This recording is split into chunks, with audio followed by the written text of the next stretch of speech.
जीवित परमेश्वर के अधीनता के जीवित वचन व्यवस्था विवरण की किताब अध्याय 16।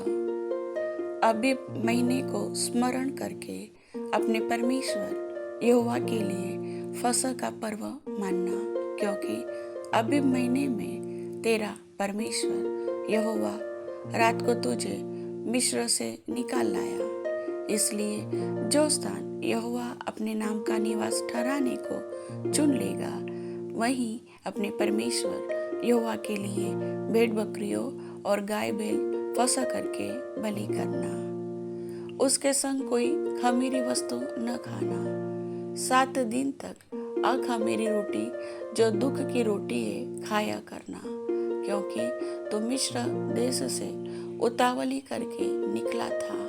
इसी रीति से तुझको मिस्र देश से निकलने का दिन जीवन भर स्मरण रहेगा।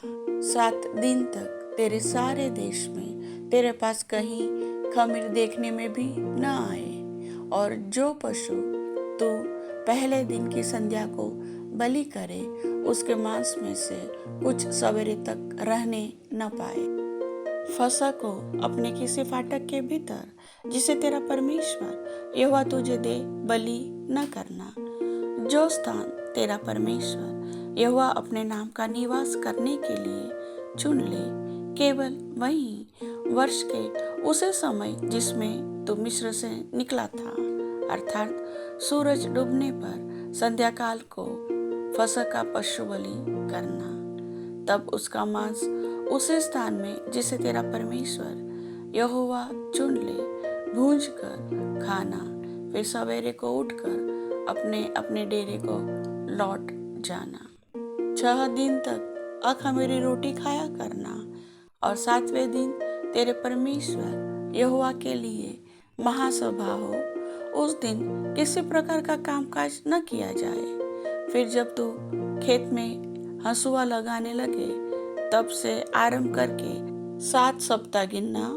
तब अपने परमेश्वर यहोवा की आशीष के अनुसार उसके लिए स्वेच्छा बलि देकर सप्ताहों का पर्व मानना। और उस स्थान में जो तेरा परमेश्वर यहोवा अपने नाम का निवास करने को चुन ले, अपने अपने बेटे बेटियों दास दासियों समेत तू और तेरे फाटकों के भीतर जो लेवीय हो, और जो परदेशी और अनाथ और विधवाएं तेरे बीच में हो, वे सब के सब अपने परमेश्वर यहोवा के सामने आनंद करे। और स्मरण रखना कि तू भी मिस्र में दास था, इसलिए इन विधियों के पालन करने में चौकसी करना। तू जब अपने खलिहान और दाख मधु के कुंड में से सब कुछ इकट्ठा कर चुके, तब झोपड़ियों का पर्व 7 दिन मानते रहना।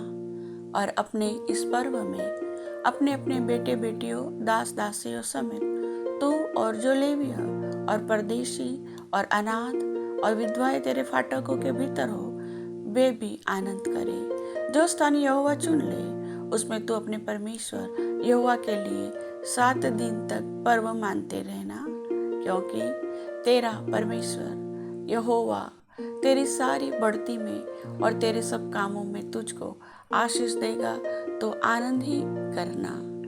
वर्ष में 3 बार, अर्थात अखमीरी रोटी के पर्व और सप्ताहों के पर्व और झोपड़ियों के पर्व, इन तीनों पर्वों में तुम्हारे सब पुरुष अपने परमेश्वर यहोवा के सामने उस स्थान में जो वह चुन लेगा जाए। और देखो, खाली हाथ यहोवा के सामने कोई न जाए।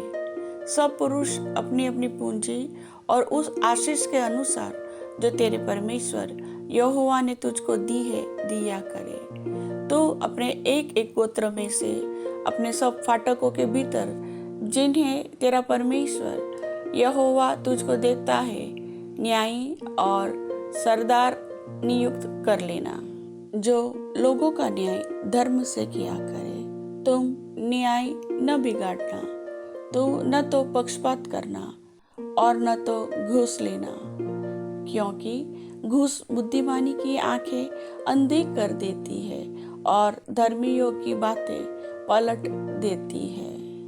जो कुछ नितांत ठीक है उसी का पीछा करना जिससे तू जीवित रहे, और जो देश तेरा परमेश्वर यहोवा तुझे देता है उसका अधिकारी बना रहे। तो अपने परमेश्वर यहोवा की जो वेदी बनाएगा उसके पास किसी प्रकार की लकड़ी की बनी हुई अशेरा का स्थापन न करना और न कोई लाठ खड़ी करना, क्योंकि उससे तेरा परमेश्वर यहोवा घृणा करता है। वचन के सुनने वाले सभी भाई बहनों को परमेश्वर पिता आशीष दे। आमीन।